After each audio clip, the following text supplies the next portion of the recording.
Have you ever looked up and at the end of the month, or the beginning of the month, or whenever you get paid, and then you look up and you're like, I don't have anything to show for it. Where did my money go? When you see us out at restaurants, probably 90% of the times, We're using a we're gift using card. coupons, gift cards. We're using a gift card. We're using the gift card 90% of the time. We even have an account called like no withdrawal. Oh, yeah. Yeah. It's literally labeled no withdrawal. Oh, yeah, because whatever our sort of big audacious goals are in that season, we stick the funds in that account. And we don't touch it. And you're not allowed. And it's a running joke between us. And like, we wrote it as a joke, but I mean, we're serious. We don't carry balances on purpose. And we do that because here's the deal. Jay-Z said, if you can't buy it twice, you shouldn't buy it. Don't buy it.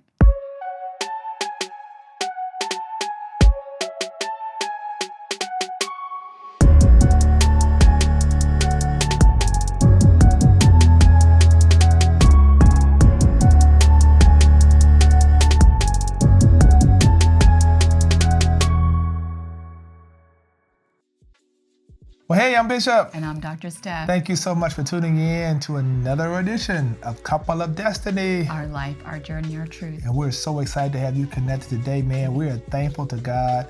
We don't take it for granted. We really do appreciate you being a part of this journey with us as we continue to pour content into you. Our life is really important to share with you because we know we're just alike in so many places, so many areas. And of course, it's our desire to continue to inspire you. And many of you tell us every week how this is being a blessing to you. And it's a blessing, right, to hear those stories. And we want to make sure that you comment, make sure you like.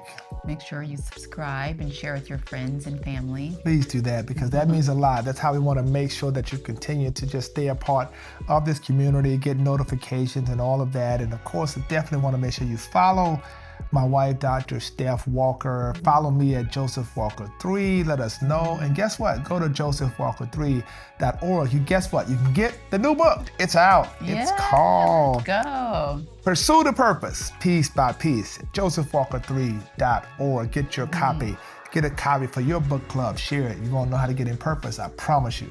It'll help you get right there. So we appreciate you so much. Well, today we got an exciting topic because it's kind of like one of those topics on demand. A lot of people ask us to talk about this. And so it's about how do we manage money?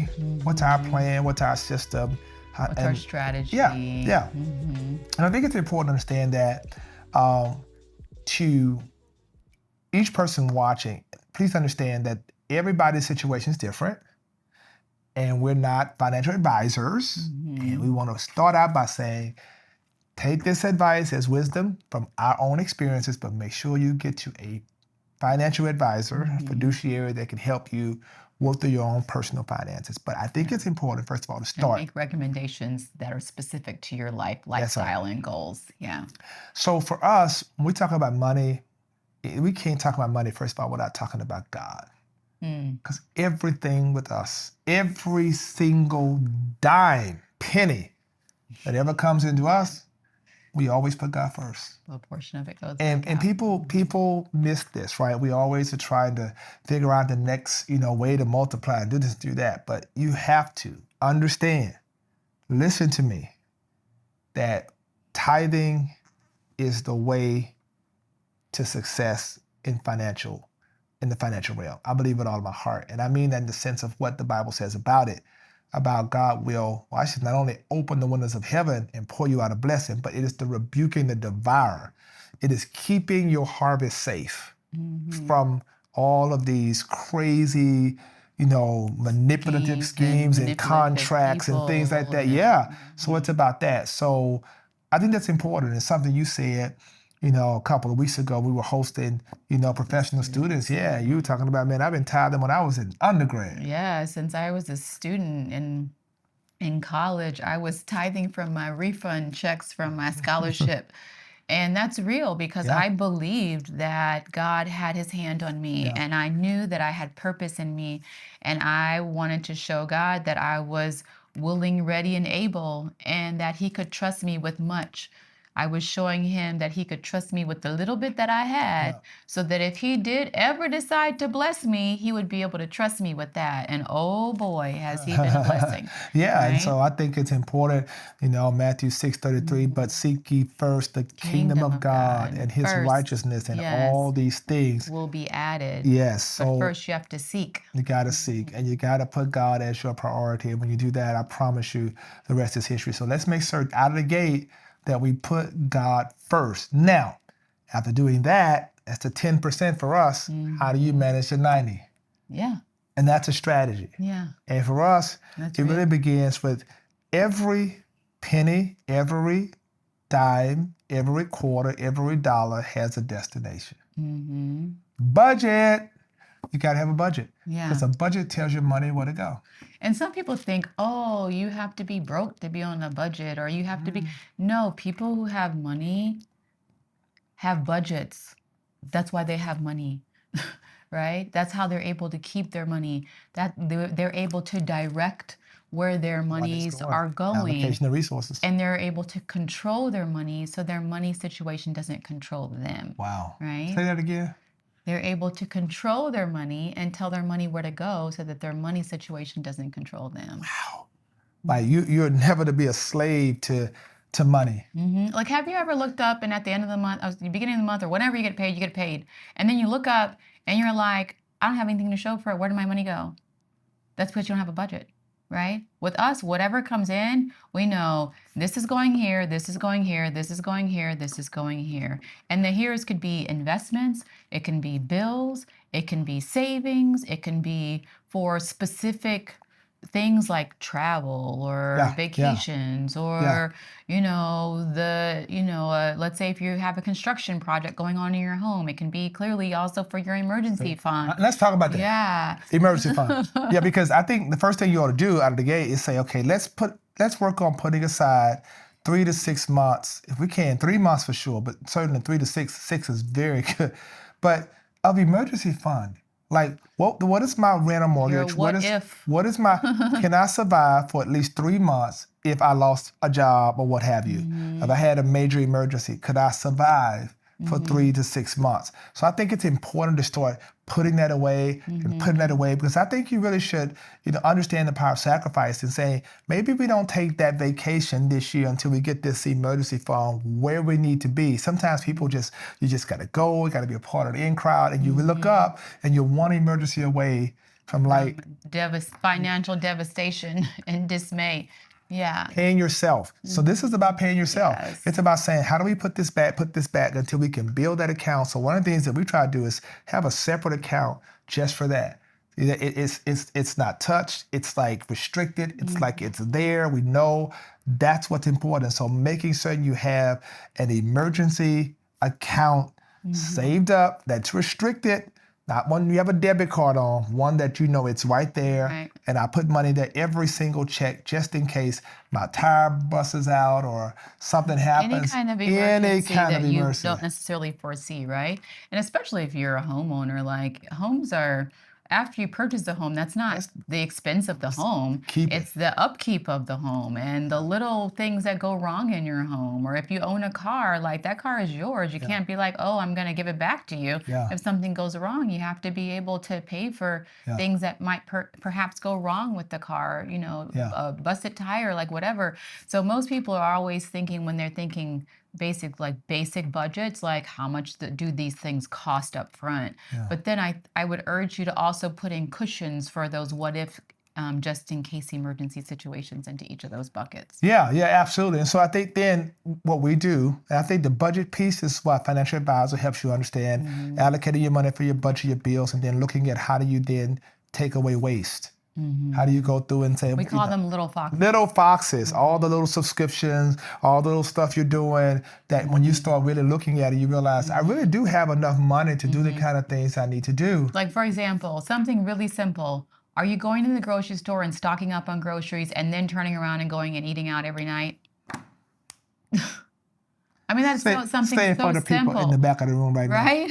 Jesus. Like one or the other, not both and, not and both and, not both and. Stocking it up. and then you're out eating. So then you're wasting all this food, but then you're spending all this money. So That'll then be you're double dipping. $54.32. Yeah. That's crazy. Like, take some inventory. And that's what we ended up doing too. Like early on, this is all like we've been doing this for years. This isn't nothing new for us. But early on in our marriage, like we just decided that we were going to be good stewards. And part of it was probably him checking to make sure I was being a good steward and me checking to make sure he was being a good steward. But at the end of the day, we were aligned and we were on the same page. We knew that we had goals. We knew that we had a destination.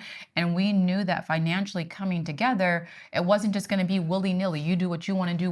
I'm going to do what I'm going to do, what I want to do. Like, let's figure out how we're going to build this thing together and get to our final destination. And there needs to be boundaries, there needs to be rules, there needs to be like an agreement, like how are we going to spend our money? What are we going to spend our money on? How are we going to save? Where are we going to put, like what kind of things will we invest in? Are we going to invest in things that are, for long term or short term? Are we going to invest in things that are more risky or less risky? Like figuring out all those things by talking to your financial advisor, but also though, talking to your spouse. Right? Yeah. Making sure that you're both on the same page. Don't be afraid to talk about money. Don't be afraid. And in agreement. Yeah. One of the things we've done, let's give you some practical things we've done. And this is, you can take it or leave it or otherwise. But, there's a big pot, okay? Then we pay ourselves a personal allowance. And we do our personal allowance. She has her own account for that. I have my own account. The big pot, we both know what's going on in that account at any given moment. But I don't bother her small account. She doesn't bother my small account. And that's our little play money. Yeah. As adults, you don't always want to be like, well, honey, can I do this? Can I do that? What are you doing? It's like none of my business, none of his business. It is what it is. And we're grown. We earned it. So you should be able to do what you want to do. She wants to go buy a pair of shoes, or she wants to go do that, she can do that. And she helps her with her, she said, I want to go buy these shoes. She looks at her allowance, I can do that. I want to go buy a watch, I can do that. It's like, that's what we do with those allowances. We budget those allowances, and we don't dip into the main to try to compensate for what the allowance can do. Because the main is directed toward, we're going to talk about that in a moment, the investment in long-term strategy. You get it? So you got to live. You got to have fun. That's the whole work reward thing. But you got to also have this main pot directed toward the end goal, right? And that's about how we start having an investment strategy and how we set those things up. So she knows I'm very disciplined when it comes to this. This is like my love language. She knows that. And I think it's important to understand. And I've helped him. She has a little bit, just about like this much. Right, no, whatever. No, just kidding. But no, well, I think that it's important to say this, right? Because we've gotten to this point through growth. Yeah. Right? And he has been an amazing investor and money manager from day one. However, he also has a habit of, past tense, a habit of saying, this is for this, and this is for this, and this is for this. Oh, but I see this. Let's get this. Let's do this. Let's do that. And kind of sidetracking his plan, if that makes sense. And because I'm like a stickler when it comes to these sorts of things, I was the one that was like, she the money police. Stop sign. Like, wait a minute. She the money police. We committed, and no matter how desirable whatever that thing is that we want over there, let's remind ourselves that we committed to this. And we're going to hold steady to this. And without fail, it always pays off. To remain steadfast to your goals. And that's why, it's important what he said in terms of, when you're creating your budget, you're telling your money where it's going to go, as opposed to being reactionary. Because once you tell your money where it's going, like, that's it. Close the door to that account. If this is not what that thing is for, it's not allowed. Like, we even have an account called like no withdrawal. Oh yeah. Yeah. It's literally labeled no withdrawal. Oh yeah. Because whatever our sort of big audacious goals are in that season, we stick the funds in that account. And we don't touch it. And you're not allowed. And it's a running joke between us. And like, we wrote it as a joke, but I mean, we're serious. It's like a reminder when you go to push that button to remove those funds, no withdrawal. It's like this big flashing red light. So that's so true. I mean, that's so true. So having the money though directed towards something is huge, right? And so I think it's important, like for those of you who have employees, employers, I think it's important in 403B and all those matching things are very important, and make sure you participate in those matching programs. So if To you the have a maximum if 403, you can. 403B, making sure you have RAs or whatever. But I do think it's important to begin to search out ways in which you could have, personal investment strategies, around insurances and making sure you're covered. Now let me talk about this. Yeah. Because a lot of times we don't really speak to this, right? How do you leverage your insurances, and how do you get the right insurances, and how do you understand trust? So maybe we'll start with trust first. So you get this pot of money, right? In that pot of money, your estate planner, good attorney, estate planner, should help you put everything in a trust. Meaning, you should have in your trust a living will. If this were to happen to me, this is what my wishes are for me, my personal whatever, living will. Then the trust is a document that has an executor of the trust. The executor of the trust is someone you and your spouse or significant other say, or you by yourself say, who would I trust to manage the affairs if something were to happen? Preferably somebody who don't need your money. Right. Let that sink in. All right? So an executor of a trust is the person in the event something were to happen that the attorney would call and say, you are now responsible for allocating these resources as this person or persons have desired. So trust says if something were to happen to me, the trust, insurances, and everything else would go into the trust. She's the executor of the trust. If something happens to me, I'm executor of the trust. If something happens to her. If something happens to us together, then we have someone who is else who says, this was their wishes. So in the will, it says, this is what we want to go to our children. This is what we want to go here or there. But you don't want to take insurance policy that as my child is the beneficiary and your child, something happened to you and your child is 17 years old and you just turn over $1 million life insurance policy to a 17-year-old. Are you kidding me? No. You have in that and say triggers, like you tell at this age when they get here and when they get there, and this is their deposit for their first home and this and that. So, and you can insulate it from poor relationship decisions they may make in the future.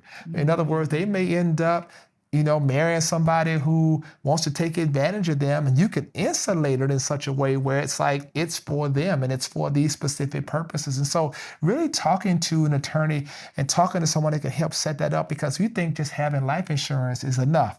It isn't. Life insurance that's not in a trust can be problematic, but when it's in a trust, it becomes protected. And I think it's also important to make sure that you think through like really the long game of what that looks like. Like every single thing kind of goes in that trust and it protects your day-to-day assets because all of it's in a trust. Yeah, right. So that's important. So I do think that as you think about that, get a good trust attorney, make sure you put your stuff in a trust. And don't let people just sell you burial insurance and you ain't got life insurance. Let me say it. Can I say it again? For the people in the back. For the people in the back. Stop letting people sell you burial insurance, but you ain't got life insurance. You need life insurance, and you need to have life insurance. I tell every person, listen to me. I can't mandate it, but Lord knows I want to sometime. I want to tell these folks, I am not performing your wedding unless you can show proof of life insurance. Because you love this person, you should be able to cover them. You got to have life insurance on yourself, on your spouse, because it's so important. You don't want to be that person, we ain't have nothing in place. We didn't think it was going. Nobody ever thinks something gonna happen. You gotta start thinking, and when you're young, especially, do it because it's not as expensive.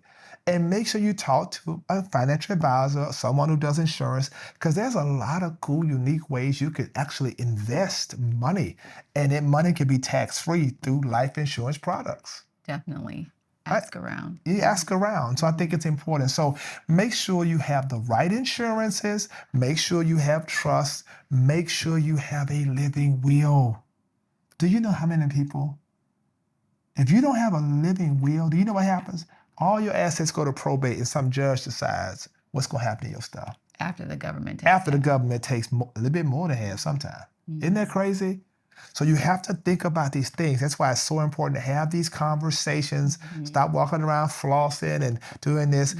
Please understand, the key to what we're talking about is really having a sense of financial or a financial proficiency. I'm not going to say literacy. I'm going to say proficiency. Proficiency. Because at the root of that is your ability to recognize short-term sacrifice For long-term gain. Long-term gain. And understanding the difference between appreciating assets and depreciating assets, right? And you got to say your home ownership is the fastest way toward wealth. You can get into a house, and you start thinking about how much you're spending on rent. You can say, how do I work at trying to get into a home, saving up that down payment, putting myself in a position, building equity. You can utilize that equity and leverage to do a lot of different things. And so I think it's important. I'm throwing a lot at you. I know it. But for us, it's what we do. We think about it all the time. We think about, are we insured up? Every single thing, every single area, making sure you get the best practices in terms of insurance. So again, putting God first, tithe, offering, making sure God is first, having a budget, making sure that money's going somewhere, right? It has to have a destination, getting an emergency fund, right? Making sure something happens, talking to somebody who's a financial advisor about what's the best path forward in terms of what products, whatever. Stay away from these scams, because if it's too fast, it ain't real. It's the long term. A guarantee Return of 32%. No, the devil is a lie. They gonna be on American Greed, and you're gonna be sitting up in the interview telling me took all my money. in a rocking chair. Jesus Christ, not you, not you. Then making certain you have the right insurances, making sure that you have the right life insurance, make sure you have the right other kind of insurance, investment products, and put all of it in a trust. One of the things that we'll tell you about us, you may not know, we've said it on other episodes, but we won't say it again. Learning how to live frugal, acting your wage, and learning how to say, how do we maximize this to get that for free? What? Have we mastered that, baby? Yes. Y'all have no idea. We are Just because you have the money doesn't mean that you have to spend it. There's coupon queen. Well, I don't clip coupons. But not, however, in this day and age, she be considered the digital kind of card point queen. That's what I meant. Card point queen. Card point. Yes. Yeah, and that's so important, right? Because we leverage all of that. Yes. We leverage it. We use all the points, and we will save up. We pay our credit card off in full every month. We don't carry balances on purpose. And we do that because here's the deal. Jay-Z said, if you can't buy it twice, you shouldn't buy it. Don't buy it. Right? If you can't pay that bill at the end of the month, why are you buying it? I'm not going to pay for a pair of shoes 4 times. No, indeed. If I can't buy, I use my credit card.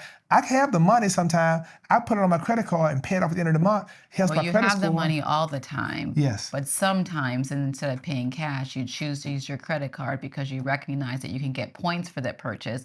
Then when the credit card bill comes, you use the cash that you have to go ahead and pay the credit card off. But now you bought it, you have it, you've now got the points. And points keep adding up, exactly. And then you get ready to go to Europe, or get ready to go to Disney and the hotel for free. Because you got all the points, you see? It's leveraging, it's using wisdom, guys. That's all we're saying. So in other words, don't use credit cards that don't give you points.